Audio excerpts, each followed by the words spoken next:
What's up, guys? We are still here in the MIA, the 305. Today's video is going to be awesome. You're going to love it. This is one of the most commonly questions I get asked on a consistent basis, and that is, how do you prevent the seller from backing out of the contract or signing a contract with another buyer? I get this question so much, so I want to dig into it for you today and answer it and tell you what we do in our business. So number one would be making sure that you overcome any potential objections and you answer everything that they need answered to feel comfortable with this deal at the appointment or whenever you get the contract signed. So spend that time to make sure that you go over everything with them and they understand it, they're comfortable with it. Make sure that they get a copy of the contract immediately. Sounds simple, sounds kind of, whatever, but I'm telling you, it makes a big deal because it's something tangible that they have showing that they're actually selling that property and that it is sold in their mind. So you 100% need to make sure that they have a copy of the contract. You overcome any potential objections that they might have. And you know what? I really dig deeper into this, guys, too, on the overcoming objections in the 10K challenge. So make sure you go check those videos out. I think it's part 3. I really dig deep into overcoming motivated seller objections. So make sure that you do that and you have them dialed in and where they are comfortable and they feel like, okay, this is a done deal. I don't have to worry about it, stress out. I can cancel my other appointments. Another thing, if you know that you're at an appointment, you get a contract signed, and they have other appointments set up, offer them that you will actually call those people with them right there and you will cancel that appointment for them, because a lot of people don't like having these uncomfortable conversations.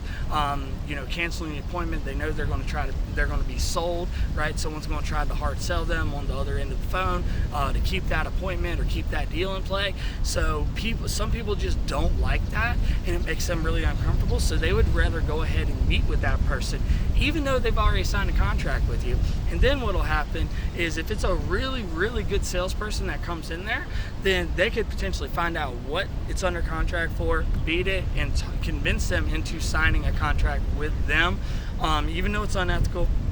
I've seen it happen so many times, guys, so watch out for that. And then also, in Florida where we are, we can record our contracts with the city, basically filing a memorandum of contract that is putting the public on notice that we are buying this property. We have this property under contract.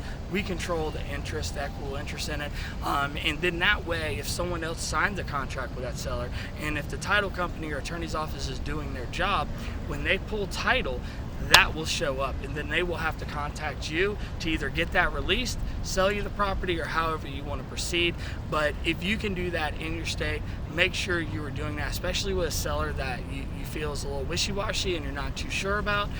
Make sure you do that. So overcoming any objections that they have, making sure they're very comfortable, they understand everything clearly, let them know what the process is going to look like, what the steps are after you sign the contract with them. This is all stuff, guys, that as things go along, and if you're not doing this, all these questions arise, all these concerns, doubt, worry, especially these sellers that are in desperate situations that need to close, right? They need to sell. So they need to be 100% on board that this is going to happen. They need to believe it, all right?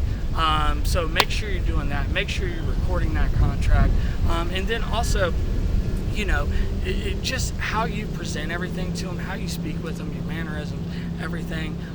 Extreme confidence, guys, extreme confidence. Even if you are newer, channel it however you can by following me, following other people that are giving you valuable content and information, and learning about the business, but also taking action. The more confidence that you can portray to them and showing them that it's this is a confirmed sale. This isn't a maybe, and it's sometimes harder for people that are newer in the business to really portray that confidence, because in the back of their mind they're like, I don't know, I mean, I should be able to sell it. You know, you need to be 100% on board with selling it, that you will sell it, and they need to understand that that is going to happen. Also, another big part of the confidence side is having a very strong buyer's list, right? So when you know you have a very strong buyer's list and you know that they want these types of properties around this price, that gives you the confidence to go in there and be sure, right? That is what the seller needs, especially when they're in difficult situations. Now, this is when it gets really good, all right? So here is what I love most about this video and sharing with you, and that is the offer, right? So obviously the offer is going to lead to the contract, but if you are doing what I tell you to do and not making it about the price, not making it about the offer, making it about how you can help them, serve them, ultimately help them achieve the goal out of selling this house like they want, not related to the price, then guess what, guys? By doing that, now you have built this this deep rapport with them, that it isn't just about selling the house anymore or necessarily the price. You are overall solving their problem. All right, so commonly when I see people back out, a lot of the times it's because you never really solved the problem that the seller has in the first place, which is a huge disadvantage if you have someone else that comes in behind you, even though you already signed a contract, and they go in there and actually solve the problem. So guys, make sure that you are taking the time to build a rapport, listen to what they actually need, and help them solve that problem. Remember, buying the house is just a product of solving the problem. Never make it about the price. It is always about a full offer with price included, that you are solving their problem and helping them achieve what they want to achieve out of the sale. So guys, if you're loving this, drop me a like.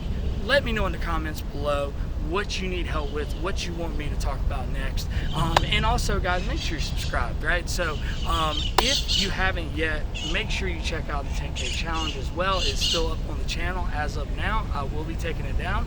And also REI Automator, guys, we're still doing the 30% off, so code FLIPFAM, that link and that discount code will be down below. So we're doing 30% off REI Automator. But I love you guys. I will see you on the next one. Peace.